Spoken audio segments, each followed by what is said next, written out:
going on, everybody? It is Sunday. We are back. It's your boy Hard Conversation. I might sneeze. We're back with another video, guys. How you guys doing? Beautiful Sunday. Back with some more NBA talk, as we always do, guys. Please subscribe, like, comment on this particular video. All the videos we got up on YouTube. Also down here, Twitter, Instagram below. As we always do, man. Follow us there.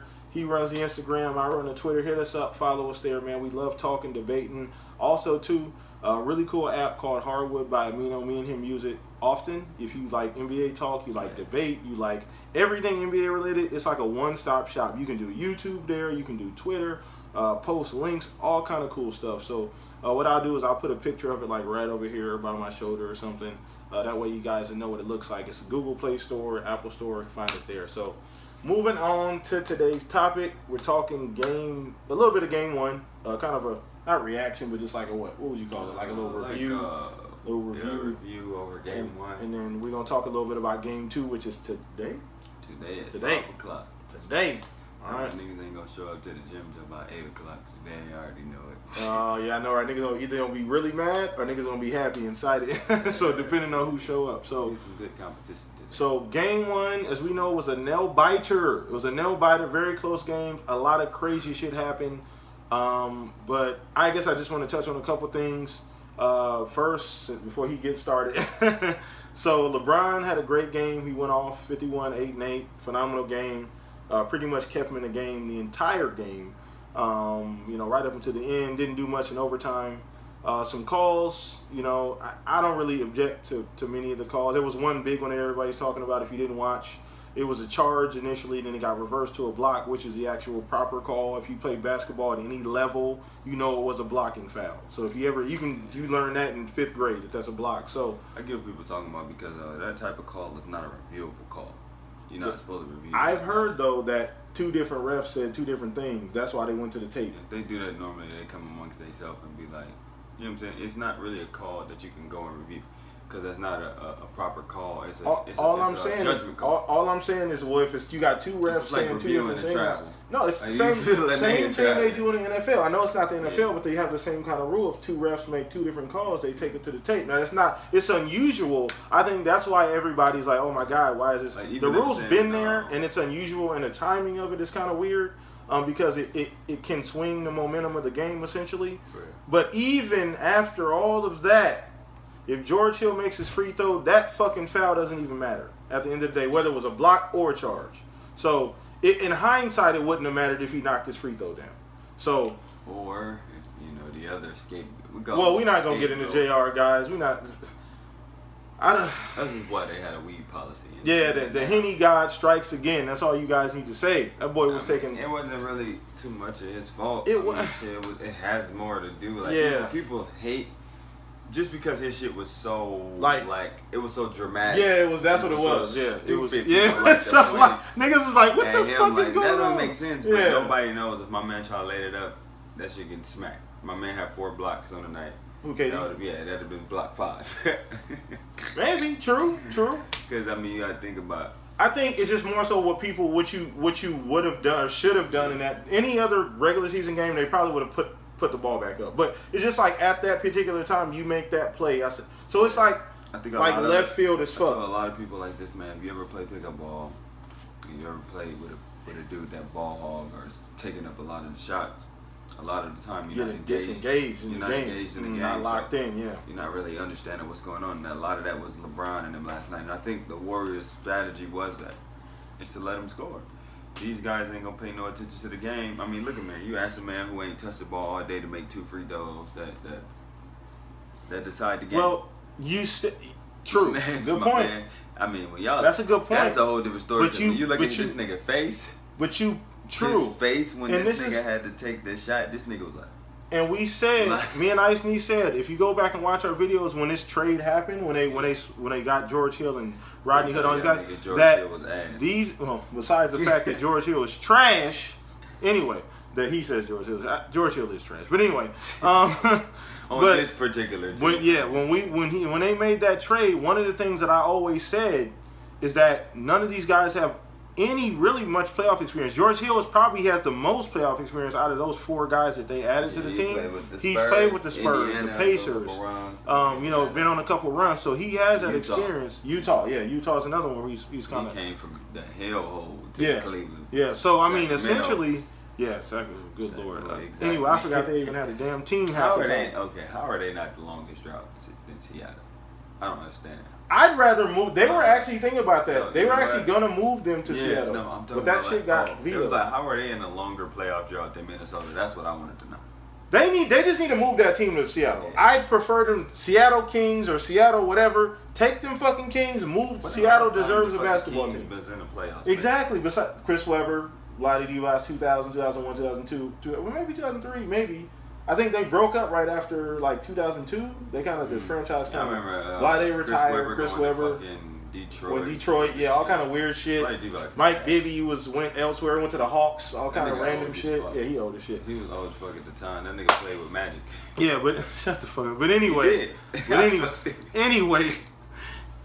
anyway, like I was saying, game 1 was phenomenal. Had a lot of twists and turns. Yeah, we looking to see. I think I think maybe the next 3 games might be blowouts in favor of the Warriors. The Warriors. When you lose a game like that. And and none of the KD, Steph, or Clay really didn't have that great of a game. And you like, man, you got to be realistic. How many times my man gonna score 51? Yeah, that's true too. Knocking down. It's just after a while, you look at the film and you see how somebody's attacking you. Make adjustments. And you make adjustments. You know how that goes because this game they could allow. Is Iggy back this game? He's not coming back for the rest of the series. He's out. Okay. Yeah. Well, that's a huge deal. So, but anyway, go ahead. He's not coming back unless he pulls Clay some like if he pulls some shit like they said he was walking around there with a sore. So you never know with that, man. So when you lose a game like that, it's tough. It's tough. You know what I'm saying? Your whole joint up. You're like, damn, that's the one game we had. And you can even see it in overtime, how dejected they were and how dejected LeBron took the air right out of him. Now, you got to have, I don't know, have you looking at your teammates kind of weird when they do a bunch of dumb shit. And you LeBron, you're like, damn, man. Can't in the middle of the game, you're like, man, this nigga's going to do some dumb shit. Mm-hmm. So then you might take the approach of, you know what I'm saying, being like me and other people. He's a great basketball mind, so he might think like us, like, yeah, man, I probably had to get them involved early.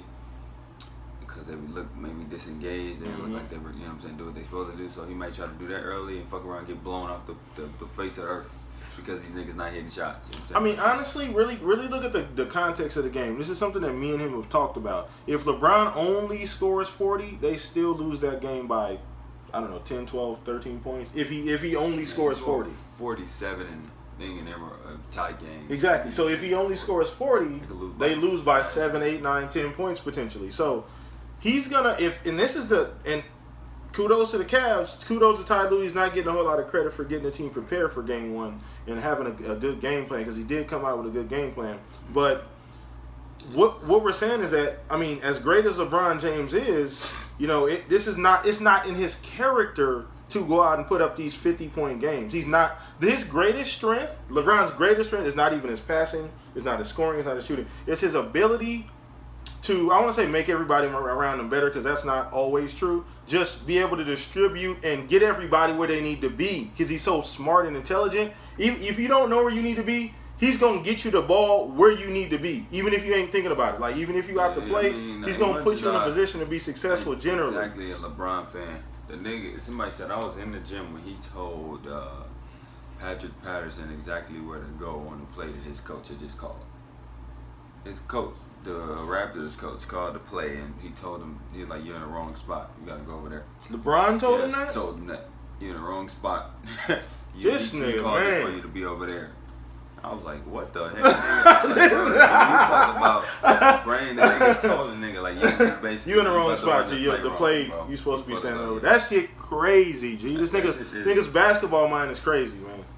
Nigga's mind is crazy. That nigga's, man, he's a real student of the game, man. You can tell that a lot of the reading is having a huge effect on how he thinks. Oh, yeah. Even this year, I think he knows that as time goes by, his physicality is going to decrease essentially. Because Father Time eventually, at some point, catches up to you. It's undefeated. You can do everything you can do to maintain it, but at a certain level, You know what I'm saying? Things will kind of not say deteriorate, but he won't necessarily be maybe the physical force at one point that he was. Maybe not as fast. Maybe not be able to jump as high. So him being as smart as he is, and maybe this is the first year really.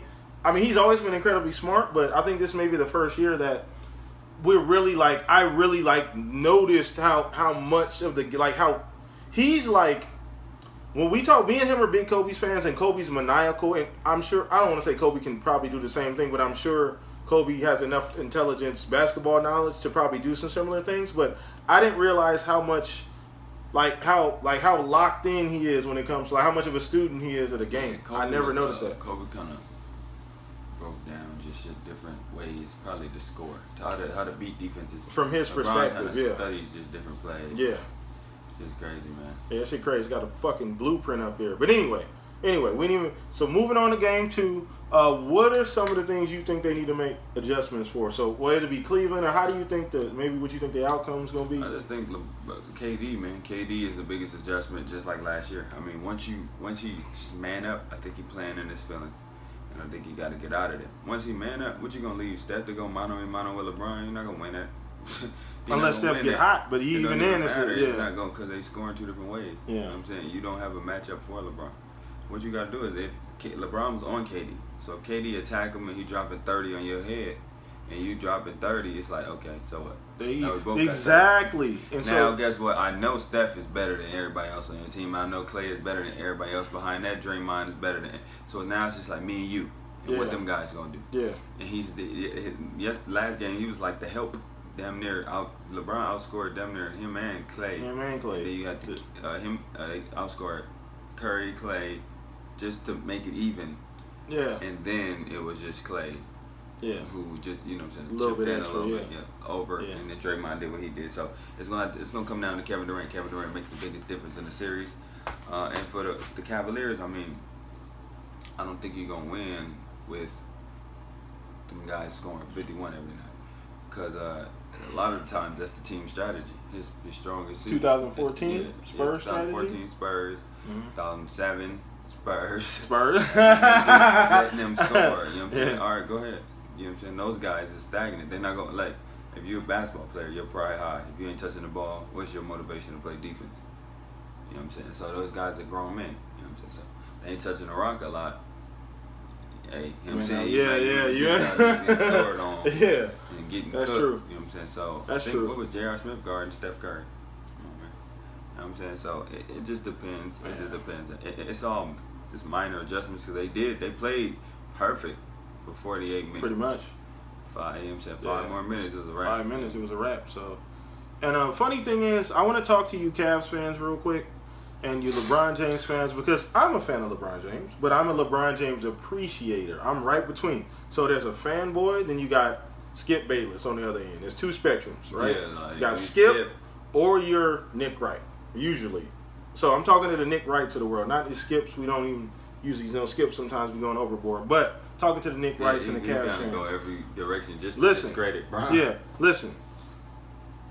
At the end of the game, there's still, after every, I hear you guys. I get that the call was bad. I understand it. I mean, that wasn't bad, but I get the call didn't go your way. I get that JR was boneheaded and just completely spaced. I get that George Hill missed a free throw.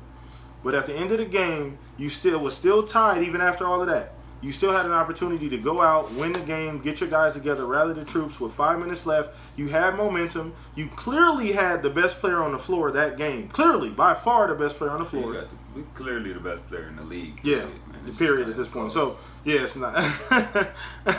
Me and him never really came out and said that, but it's not even. I mean, like, when you look at a guy like KD, and that's probably like. So you saying LeBron, and there's a gap, then KD? Yeah, I'm on the Nick Wright side with the gap thing, because it's so bad. Like, it's like an enormous gap.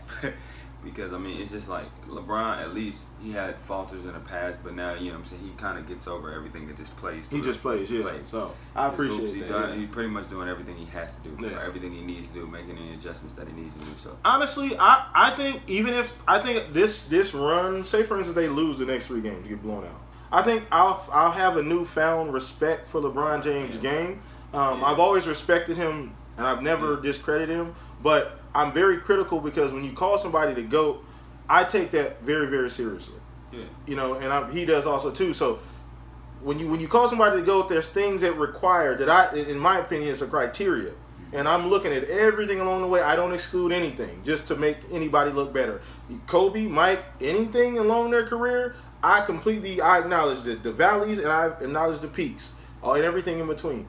So I think this series I found a newfound respect for LeBron James, just his work ethic. This season, yeah. His work ethic. The fact that it goes to show you how mentally tough he is, because all the side things, all the distractions, everything that's going on, he still does compete. He comes out and plays hard every game. So I mean, I'm turning kind of towards I watch LeBron, and of course it used to make me mad because it kind of was like a football player out there, like a football player who's pretty smart at the game, understood it.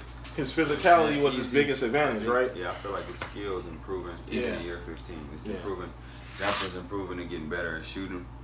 So he's making huge improvements later on in his career, and I think those are things that's going to extend his career. Yeah. So you know what I'm saying? You still got Warriors winning tonight? Oh man, I got Warriors probably blowing them out the next 3 games. I think when you lose a game, I'm not sure. I'm not. You know what I'm saying? I make it game by game. So I'm gonna just say this game, I feel like it might be a blowout just because you're coming right off of being in their building, hearing them talk crazy. I mean, you in Oakland, basically hearing all of shit. Yeah. You know what I'm saying? You got to sit around with, you know what I'm saying, your teammates who you feel like failed you, made did some shit. You get to hear about how you're worthless. And I think J.R. Smith said it. You know, playing with LeBron's it's a lot of pressure. It's a gift. It's a curse. Yeah. Because they said when they win, it's LeBron carried you. LeBron's win. If you lose, his teammates is held accountable. Yeah. So, and he alluded to that. So when you hear something like that and you LeBron, then you hear your owner tweeting out dumb shit. Did the owner tweet some shit? Yeah, some shit about the trades and how you know what I'm saying. I didn't catch that. I didn't know, guys, if Dan Gilbert tweeted out dumb, like basically always subbing Bron. Oh, okay. But it's throwing like, the shade, throwing the shade. Like basically some shit he probably should have said the first time. Man, we appreciate your tremendous run. Da da da. You know what I'm saying? Like the first time and not the dumbass okay. letter, because he like pretty much about to be out of here, but if they do anything to keep, you know what I'm saying? Oh, like trying to get in early, like I get it, LeBron. Yeah, man. It may be a little late for that. I don't know. Some shit right after that said some. Oh man, you remember those trades and da da da. Basically, like LeBron orchestrated all the shit. Wow. Like right after that, like come on, bro. Insert the LeBron James. And then you seen after they won the Eastern Conference Finals, he tried to shake Bron's hand, and Bron basically like brushed him off. Whatever. Yeah, like he did shake his hand, but it was a little casual. Yeah, like whatever, nigga. So, I mean, he's dealing with a lot, honestly. Yeah. I mean, I still make. So he got the Warriors winning tonight. I got the Warriors winning tonight. I'm gonna say 10, 15 points. Yeah, it's probably right around that range. I'm saying the first quarter will probably tell a story. Reason why is because you just kind of want to see how the Cavaliers respond. I think J.R. Smith could play a lot better because you know what I'm saying, he'd be feeling like he got something to prove. But will that be? Will it hinder the Cavs? Or will it? Yeah, you don't want Henny God coming out there. You want J.R. Smith coming to play. You don't want the Henny God coming out. You know what I'm saying? You fuck around, go out there trying to force the issue in the Cavaliers. And it's always about. I think if Kevin Durant plays to Kevin Durant's standard, they'll be fine. It won't matter. Yeah, it won't matter as long as we saw that last year. Then we'll see how Clay's maneuvering around. Exactly, and Steph and everybody like that. So yeah, so it just depends. It's just I think Kevin Durant's gonna be the biggest factor. If Kevin Durant has a good game today, alongside of Curry giving you 25 and Clay giving you 25. Yeah. You know what I'm saying? The Cavaliers are not a good enough team to make them pay for mistakes that they make. I mean, they damn near did everything better than them. What they out-rebounded them by like 20. That's about like 20 rebounds. It's crazy. They forced them into a lot of turnovers. Yeah. And, you got to think that's not going to happen every night. Yeah. They're switching everything. Eventually, if Kevin Durant stop acting like a little hoe, they can exploit that. Go ahead, let me switch. All right, come set the screen. Whoever Draymond set the screen, I want Kevin Love. Because I'm going right around. The thing about the Warriors is that when it rains, it pours. That's the one thing you gotta understand with the Warriors, that when they get going, it don't matter if you're switching. Or you can pick and roll Tristan Thompson. Get him out the game. I mean, by technical, they said that a lot of people was like, by the rules, Kevin Love should have been suspended, but I don't really agree with all that shit. I would have did it. I mean, I wouldn't have cared because Tristan's playing, right? They didn't suspend him. Yeah, they didn't suspend him. So all right, cool. So that's pretty much our synopsis on Game 1. Game 2 is tonight, guys. Once again, follow us on our social media down here below, man. We do this every Wednesday, every Sunday. I'm sorry, guys, we didn't go live Friday. or Saturday even. I was barbecuing and stuff, so I apologize for that. But we're gonna get back on track, guys. We want to make sure we do these videos every week. If you're new here, thank you for watching us. Please subscribe. Please share the videos. Leave that thumbs up. It helps out a lot. You want anything to say before we close it out? No. Dubs and folk. All right, guys, we out of here. Hard conversation. Peace out. I got 1, 2, 3, 4, 5, 6, 7, 8 M's in my bank account.